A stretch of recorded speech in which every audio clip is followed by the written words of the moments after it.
Hi, I'm Brian Van from Sport Bike Track Gear, sportbiketrackgear.com, and you're probably asking yourself right now, what is Van doing holding up these Leatt braces? These are for off-road only. No, they're not, okay? They are, in their current form, perfectly usable on any upright motorcycle. Let's say you have an FC1, FC6, dual sport bike. We've got actually a lot of local customers here now that are coming up on these dual sports, okay? And they're doing on and off-road riding. We're not too far away from a real rural setting, so these guys are really able to take full advantage of those motorcycles, do some off-road stuff, and then on-road commuting. So for an upright motorcycle, right now in their current configuration, these things are good to go, ready to rock. You're probably going to have to make some adjustments to your riding apparel, okay? So buying something like this can be a little bit of a commitment if you're going to use it for the on-road riding, okay? You're going to have to probably have a tailor alter a jacket a little bit, possibly. You really won't know until you get it and you try and pull everything on, and we're going to explain how this should fit as we continue on. But what I really want to drive home is that in their current configuration, their current state, these are appropriate on many different motorcycles right now. Now, the thing that has really attracted us to this brace is that they have promised they will have a road racing version ready for January 2011. And as you all know, we certainly love the protective items and how they relate to road racing. And as we've grown, we kind of went way beyond that, and you know, we like to work in the personal protection area for basically all motorsports. Let's focus on the Leatt brace now. Left hand, I have one of two models. This is the Adventure, okay? This is the entry level. Right hand, I have the Club.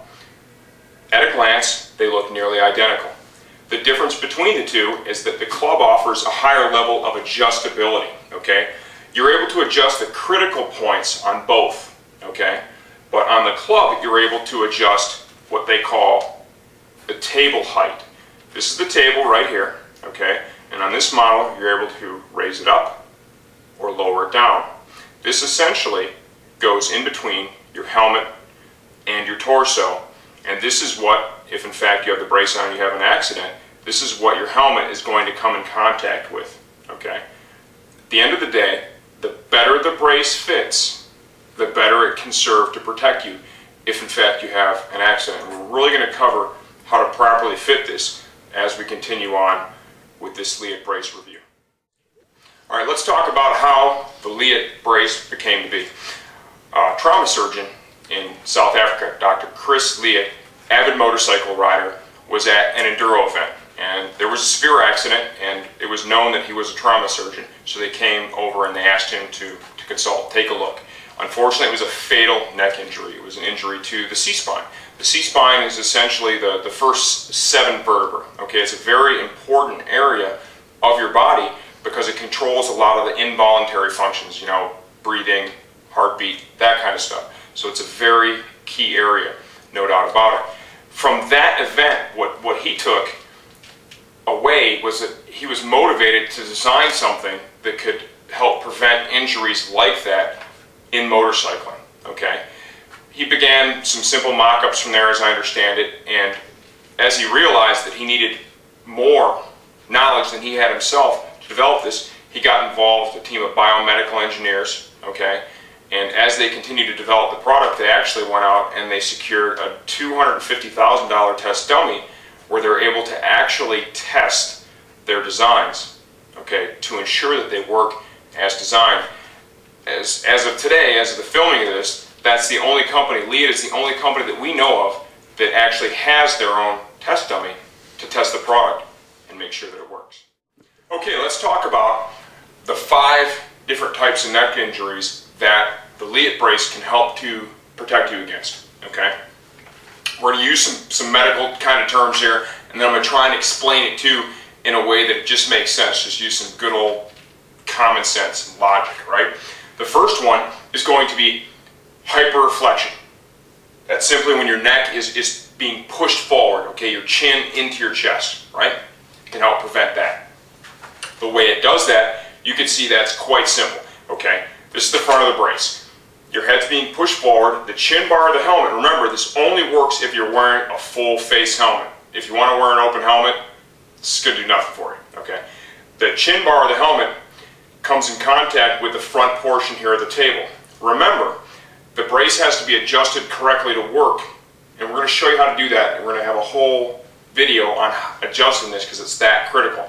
But the chin bar of the helmet's pushed into this part of the table, okay? The load from that is now basically distributed and transferred to your chest, your shoulders, and your back, okay?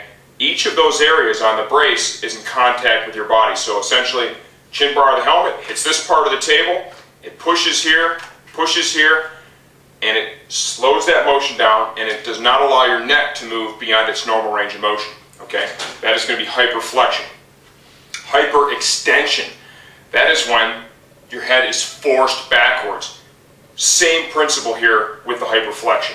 Your head is pushed backwards, the back portion of the helmet comes in contact with that part of the table, okay, as it's trying to roll backwards. The load is then transmitted to the thoracic strut here, the parts of the brace that are in contact with your shoulder, and even to a certain degree, still the part up here at the chest.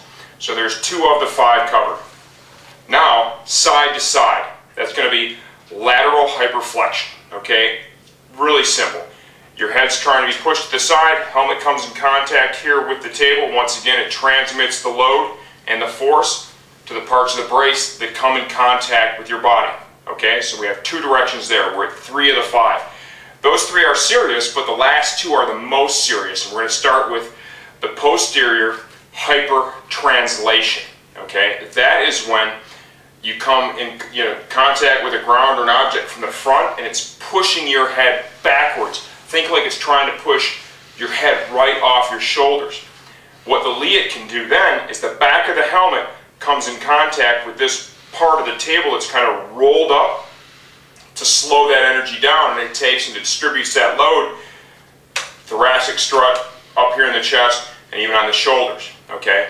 You suffer that injury, right? Basically it's lights out, that's it, because it's very serious. That can damage the areas in the C-spine that control involuntary things, like breathing, heart rate. The last one is going to be axial loading, okay?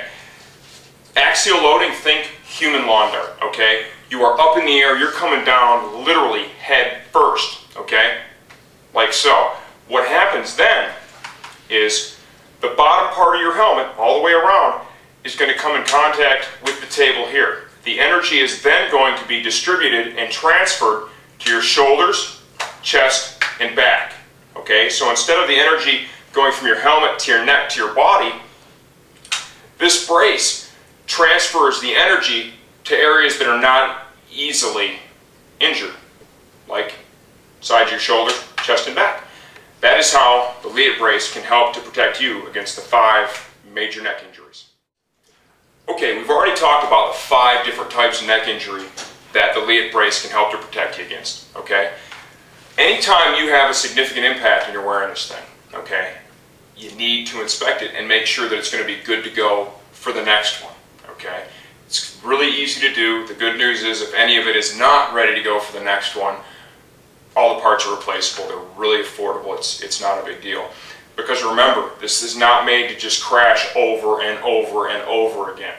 These parts, when they're managing the load, okay, when they're distributing the forces to other areas that can accept them with a reduced potential for injury, okay, they're kind of moving and they're bending, they're flexing, okay, and you need to check and make sure that they're not cracked or damaged, because let's say, for example, that this rear fin, let's say you've taken a significant impact and you've damaged it, and let's say 2 weeks later you're out doing another event and you have a wreck and you get yourself put into a situation where you're literally kind of face planting, and it could be a posterior hypertranslation style situation where it wants to push your head right off your shoulders, okay?